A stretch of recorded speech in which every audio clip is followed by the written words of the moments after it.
This podcast is brought to you by the U.S. Navy. To learn more, visit Navy.com/nuclear.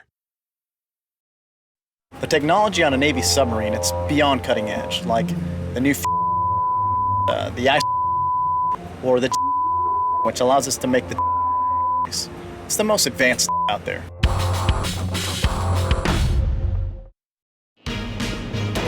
Hawija, mid-afternoon. The American counterattack is underway. Platoon leader Johnson wants to continue his three-pronged attack to trap the insurgents against the canal and drive them out of Hawija. But it's been hard going. Finally, the arrival of reinforcements at the intersection on Market Street provides Johnson with some badly needed help.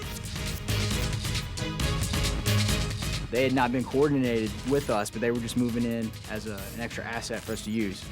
I linked up with the squad leader, and they were now going to take over, since they were already on Market Street, the mission of moving west on Market Street. With their reinforcements moving into position along Market Street, Johnson sends 8 men to clear the road 1 block to the north. Meanwhile, Johnson himself heads south with Sergeant Hargrave's squad. The soldiers use smoke to cover their advance from any insurgents lying in wait. But like so much else in Hawija this day, even using smoke carries a risk. We don't want to use a lot of smoke in the street. We've got a lot of the fighting left to do, we believe, just because of the firepower of the enemy. We also don't want to cover up our clear lanes of fire. Johnson and Hargrave's squad turn the corner safely and continue west, pushing toward the canal. But there's trouble ahead. It happened to be a road that there was just nothing but a wall on both sides, and there was no cover. Started going up the road, and an insurgent popped out. He was wearing a head wrap, and he had a green jacket on. He saw me, I saw him, and he kind of knelt down, shot the RPG. Actually seeing a round coming out, all you do is see a circle thing with smoke behind it. The thought I had at the time was, wow, I've just let my guys down. I just got them killed. I thought we were all dead.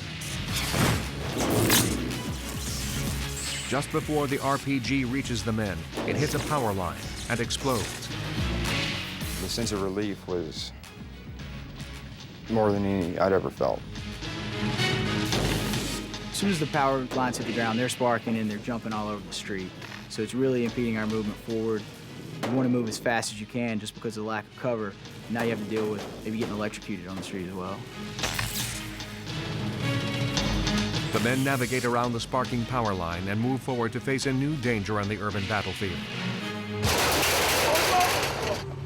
Identifying the enemy among the civilians in the area. Just a moment's hesitation can mean the difference between life and death.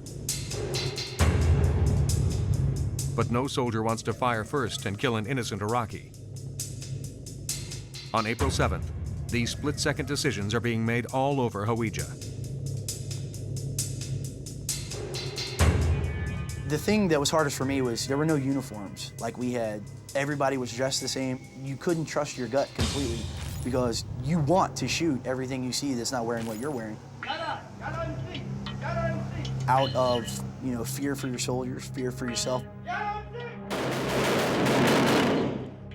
The problem's obviously doing something like that completely defeats the purpose of why we're over there. I had a couple guys like, Sergeant, I got a guy right here in the alleyway. I'm like, does he have a weapon? No. Well, then you can't shoot him. I got one down the street. No, dude, don't shoot him. You would see guys on rooftops pointing at us, but you'd also see a weapon coming up shortly after. So they were basically acting as a spotter for the element, and we would just wait for the guy with the weapon to come up and then destroy him.